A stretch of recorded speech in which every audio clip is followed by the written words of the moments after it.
எல்லாருக்கும் வணக்கம். நான் Hema Subramanian. Welcome to home cooking Tamil. Margazhi மாசத்துல ஜென்ரலா நிறைய பேருக்கு சளி இரும்பல்னு வந்துட்டு இருக்கும். இந்த நேரத்துல நல்ல சூடா ஹெல்த்தியா ஏதாவது குடிக்கணும்னு தோணும். இன்னைக்கு நான் உங்களுக்கு ஒரு அருமையான எலுமிச்சை கொத்தமல்லி சூப் தான் செஞ்சு காட்ட போறேன். வாங்க இது எப்படி செய்யறதுன்னு பார்க்கலாம். எலுமிச்சை கொத்தமல்லி சூப் பண்றதுக்கு இந்த மாதிரி நல்ல அகலமான கடாயை எடுத்துக்கோங்க. ஃபர்ஸ்ட் நம்ம காயெல்லாம் சேர்த்து வதக்கிக்கலாம். அதுக்கு கடாயில 2 டீஸ்பூன் எண்ணெயை ஊத்துங்க. நெக்ஸ்ட் கொஞ்சமா பொடியா நறுக்கின பூண்டு சேர்க்கிறேன். உங்களுக்கு ரொம்பவும் பூண்டு சேர்க்க வேண்டாம்னா கொஞ்சமா ஆட் பண்ணிக்கோங்க. அடுத்து ஒரு சின்ன துண்டு இஞ்சி பொடியா நறுக்கினது சேர்க்கிறேன். அடுத்து வெங்காயத்தாள், அப்புறம் வெங்காயம் ரெண்டும் பொடியா நறுக்கி சேர்த்துக்கோங்க. நெக்ஸ்ட் 1/2 கப் கேரட் பொடியா நறுக்கினது, 1/2 கப் துருவின முட்டைகோஸ், 1/2 கப் பொடியா நறுக்கின பீன்ஸ், 1/2 கப் குடமிளகாய் பொடியா நறுக்கினது. இது எல்லா காயும் சூப்ல நல்ல ஃப்ளேவர் கொடுக்கும். 2-3 நிமிஷத்துக்கு வதக்குங்க.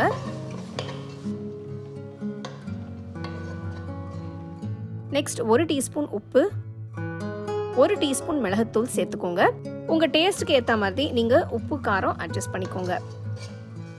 அடுத்து இதுல 1 லிட்டர் தண்ணி ஊற்றி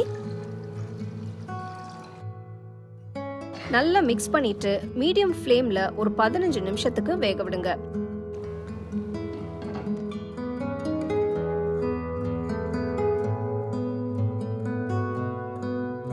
நான் 2 சின்ன சைஸ் எலுமிச்சை பழம் எடுத்திருக்கேன். கொஞ்சம் பெரிய சைஸ் எலுமிச்சை பழம்னா ஃபர்ஸ்ட் 1 மட்டும் ஆட் பண்ணுங்க. டேஸ்ட் பார்த்துட்டு அப்புறம் வேணும்னா இன்னொன்னு ஆட் பண்ணிக்கோங்க.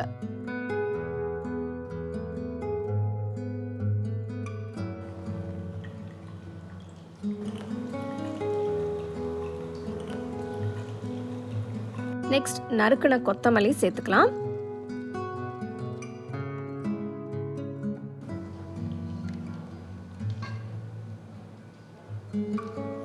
உப்பு காரம் செக் பண்ணிட்டு வேணும்னா ஆட் பண்ணிக்கோங்க.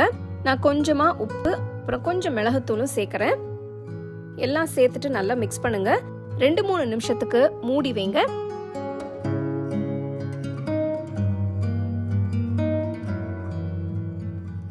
சூப் இப்போ ரெடி ஆயிடுச்சு. அடுப்பை ஆஃப் பண்ணிட்டு நல்லா சூடா சர்வ் பண்ணுங்க. இந்த சூப் சளி இரும்பல் இருக்கிற டைம்ல சாப்பிட்டீங்கன்னா தொண்டைக்கு ரொம்ப நல்லா இருக்கும்.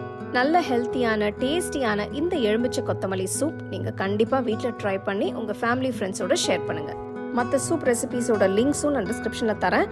அதுவும் பார்த்து நீங்க ட்ரை பண்ணலாம். உங்களுக்கு இந்த ரெசிபி பிடிச்சிருந்தா லைக் பண்ணி ஷேர் பண்ணி ஹோம் குக்கிங் தமிழ் சேனலுக்கு சப்ஸ்கிரைப் பண்ணுங்க. மறக்காம பெல் ஐகானை கிளிக் பண்ணுங்க. The second edition of our home cooking book is now available on our website 21frames.in. I'll give you the link in the description. You can go and check it out. The book is currently available only in India for now, so you can place your orders on 21frames.in.